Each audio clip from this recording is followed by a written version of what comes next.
Welcome to home designers. Home designers की पहली video में आपका स्वागत है। होम डिजाइनर्स में हम अलग अलग तरह के डिजाइनिंग सॉफ्टवेयर्स की ट्रेनिंग देते हैं, जैसे कि ऑटोकैड, यह एक 2D और 3D डिजाइनिंग सॉफ्टवेयर है। फिर यूनिग्राफिक्स NX, ये भी एक 2D और 3D मॉडलिंग सॉफ्टवेयर है। और सॉलिडवर्क्स, ये भी 2D 3D मॉडलिंग सॉफ्टवेयर है। और ऑटोफॉर्म, यह एक एनालिसिस सॉफ्टवेयर है। जैसे हम यूनिग्राफिक्स या सॉलिडवर्क्स या और किसी भी 2D 3D मॉडलिंग सॉफ्टवेयर के अंदर पार्ट के मॉडल को ये ऑटोफॉर्म के अंदर इंपोर्ट करते हैं और उसमें डाईपंच की प्रोफाइल लेकर उसके अंदर एनालिसिस करते हैं कि ये प्रोफाइल कहीं जाकर ब्रेक तो नहीं होती, या जब हम इसके अलग अलग ऑपरेशंस के फॉर्मिंग के या ड्रॉ के या टूल्स बनाएंगे तो उसके पार्ट कैसा बिहेव। और हम डाई डिजाइनिंग भी सिखाते हैं अलग अलग तरह के, जैसे compound dies, casting dies, progressive dies etcetera. Inspection design सिखाते हैं, वेल्डिंग फिक्सर डिजाइन सिखाते हैं, मशीन फिक्सर डिजाइन सिखाते हैं, न्यूमेटिक फिक्सर डिजाइन सिखाते हैं, हाइड्रोलिक फिक्सर डिजाइन सिखाते हैं और पैनल चेकर डिजाइन सिखाते हैं। तो आइए बात करते हैं शीट मेटल के बारे में कि what is sheet metal. Sheet metal simply एक ऐसा मेटल की फॉर्म होती है जो कि अलग अलग थिकनेस में मार्केट में अवेलेबल होती है और फ्लैट पीसेस में मिल जाती है। यह बहुत अलग अलग तरीके के मेटल वर्किंग में काम आती है और हम इसको काट सकते हैं, बेंड कर सकते हैं, जॉइन कर सकते हैं, वेल्ड कर सकते हैं और डिफरेंट टाइप्स ऑफ शेप्स और साइजेस की पार्ट्स और प्रोडक्ट्स बना सकते हैं। अब बात करते हैं शीट मेटल के थिकनेस की। तो शीट मेटल में थिकनेस हम 3 तरीके से लेते हैं। जैसे यदि मटेरियल की थिकनेस 0.15 mm से कम है तो हम उसको फॉयल कहकर पुकारते हैं। यदि मेटल की थिकनेस 0.15 mm से लेकर 0.65 mm के बीच में है तो हम उसको शीट बोलते हैं। और यदि मेटल की थिकनेस 6.5 mm से ज़्यादा है तो हम उसको प्लेट कहकर संबोधित करते हैं। अब शीट मेटल की प्रोसेस की बात की जाए तो शीट मेटल में 3 तरह की प्रोसेस होती है, शेयरिंग, फॉर्मिंग और फिनिशिंग। तो आइए सबसे पहले बात करते हैं शेयरिंग की। शेयरिंग की जो प्रोसेस होती है उसमें हम ये 6 तरह की प्रोसेस ली जाती हैं। पंचिंग या उसको पियर्सिंग भी बोला जाता है, दूसरे नंबर पे ब्लैंकिंग, तीसरे नंबर पे परफोरेटिंग, चौथे नंबर पे पार्टिंग, 5वें नंबर पे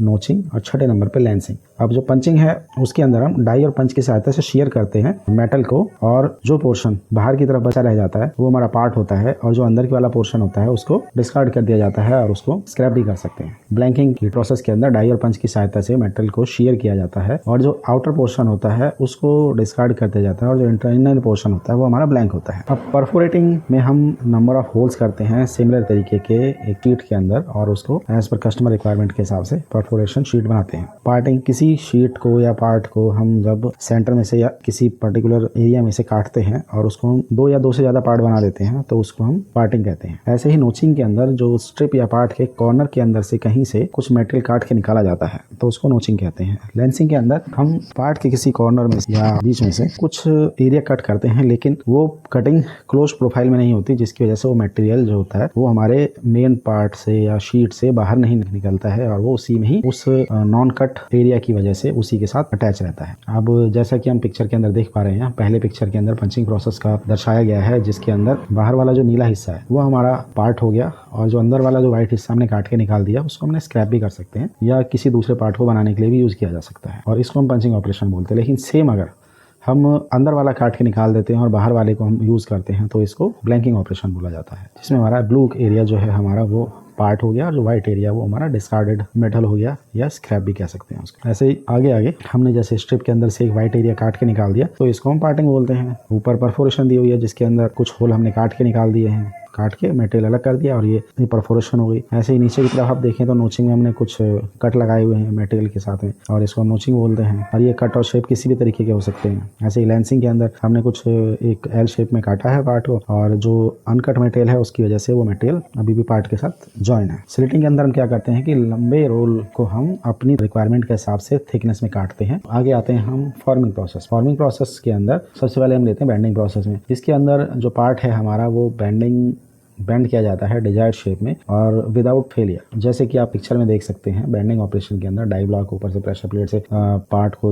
हम पकड़ लेते हैं ताकि पार्ट फिसले नहीं, और पंच की सहायता से हम उसको 90 डिग्री या XYZ पंच की सहायता से हम उसको बेंड करते हैं हमारे रिक्वायर्ड एंगल पर। अब इस प्रोसेस को करने के लिए हमें कुछ फैक्टर्स की रिक्वायरमेंट होती है और पार्ट के जो स्प्रिंग बैक की कैलकुलेशन करनी होती है, ये हम फर्दर किसी वीडियो के अंदर हम शेयर करेंगे। नेक्स्ट ऑपरेशन जैसे आप देख सकते हैं वी बेंडिंग का ऑपरेशन है। पार्ट को फ्लैट और पार्ट को वी शेप में 90 डिग्री एंगल में बेंड किया गया। नीचे डाई ब्लॉक के ऊपर पंच है, पार्ट को रखा और ऊपर से प्रेस का मशीन का स्ट्रोक लगाया और हमारा पार्ट बेंड हो जाता है। उसके बाद हम फॉर्मिंग की एक और प्रोसेस को डिस्कस करते हैं जिसका नाम है स्ट्रेचिंग।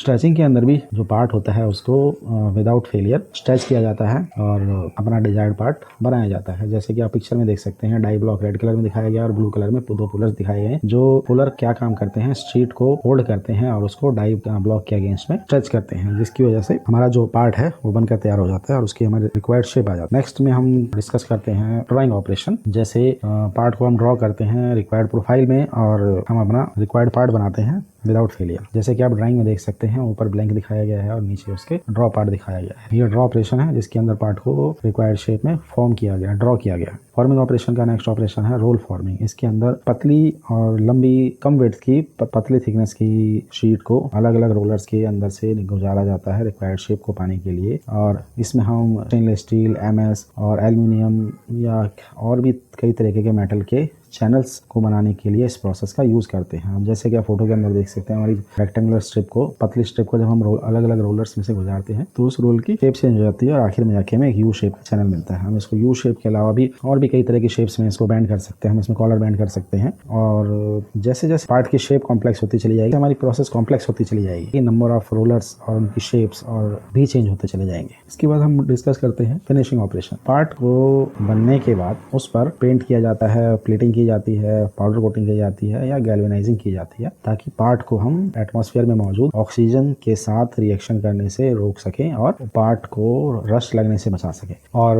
उसकी जो लाइफ है, जैसे उससे कोई चीज टकराए और उस पर डेंट पड़े तो ये जो पेंट होते हैं और ये जो कई तरह की जो सरफेस फिनिशिंग की जो प्रोसेस है, ये पार्ट को कई तरीके के डैमेज से भी बचाती है। जैसे किसी से टकरा जाना और रस्ट लगना उसकी लुक्स को इम्प्रूव करती हैं। उसके बाद आइए हम डिस्कस करते हैं types of dies based on the operation per stroke. First one is simple dies. Simple dies के अंदर single operation with a single stroke. It में भी ब्लैंक, ये ब्लैंक भी हो सकता है, पंचिंग भी हो सकती है, ड्रॉ भी हो सकता है, बैंडिंग भी हो सकती है, किसी भी तरह की बैंडिंग हो सकती है या और लेंसिंग हो सकती है, नोचिंग हो सकती है या पार्टिंग हो सकती है। और जैसा कि आप पिक्चर के अंदर देख सकते हैं, एक ब्लैंक टूल है जिसकी डंबल शेप का पार्ट है और इसका ये ब्लैंक टूल है और इसमें एक स्ट्रोक के अंदर सिर्फ एक ही ऑपरेशन होता है और इसलिए हम इनको सिंपल डाइज बोलते हैं। आइए नेक्स्ट हम देखते हैं कंपाउंड डाइज और इसके अंदर 2 ऑपरेशंस परफॉर्म किए जाते हैं, एक सिंगल स्ट्रोक में और सिंगल स्टेशन पे। आइए देखते हैं हम कंपाउंड डाइज जिसके अंदर हम 2 ऑपरेशन करते हैं, एक सिंगल स्ट्रोक में सिंगल स्टेशन पर। जैसे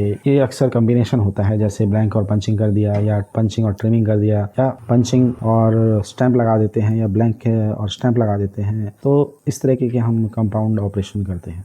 नॉर्मली कंपाउंड डाइज के अंदर दोनों ही शेयरिंग ऑपरेशन होते हैं। आइए हम कॉम्बिनेशन डाइज की बात करते हैं। एक ही स्टेशन में सिंगल डाई के अंदर करते हैं, सिंगल स्ट्रोक में, जैसे पंचिंग और बैंडिंग कर दी या ब्लैंकिंग और ड्रॉ कर दिया या ड्रॉ और पंचिंग कर दी। और जैसे कि हम पिक्चर के अंदर देख सकते हैं, हमारी डाई का डिजाइन दिया हुआ है जिसके अंदर हम ब्लैंक एंड ड्रॉ कर रहे हैं। जैसे हमारा पंच है, पंच की होल्डिंग की प्लेट्स हैं और ब्लैंकिंग की एक डाई है और लोअर में हमने इजेक्टर लगाया हुआ है, उसके ऊपर हमारा ब्लैंक रखा हुआ है और ऊपर से हमारी प्रेशर प्लेट उस ब्लैंक को पकड़ के रखती है और ड्रॉ वाली डाई उसको ड्रॉ करती है पार्ट को। और अपर इजेक्टर, जब पार्ट हमारा इजेक्ट डाई के अंदर चला जाता है तो अपर इजेक्टर उसको बाहर निकालता है और नॉकआउट उस इजेक्टर को चलाने का काम करती है। आइए इसके बाद हम देखते हैं प्रोग्रेसिव डाइज। प्रोग्रेसिव डाइज में हम अक्सर 2 या 2 से ज़्यादा ऑपरेशन करते हैं और डाइज के अंदर 2 से या 2 से ज़्यादा स्टेशन हैं और हर स्ट्रोक के अंदर, मशीन के हर स्ट्रोक के अंदर हम कई ऑपरेशन करते हैं और ये ऑपरेशंस कई तरह के कंबाइंड हो सकते हैं, जैसे blanking, punching, cutting, parting, lancing, notching,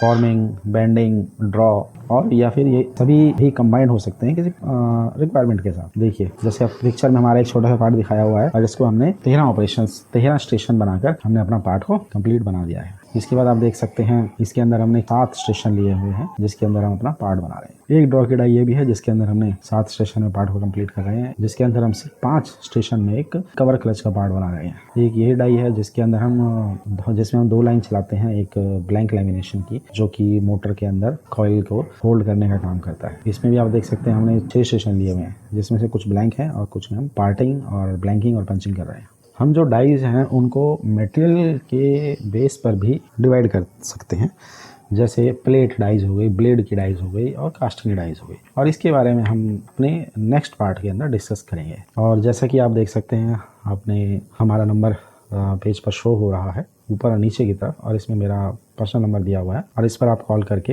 home designers की ट्रेनिंग सुविधा को प्राप्त कर सकते हैं। और हम ऑनलाइन और ऑफलाइन दोनों तरह के कोर्स की ट्रेनिंग प्रोवाइड कराते हैं। Thank you.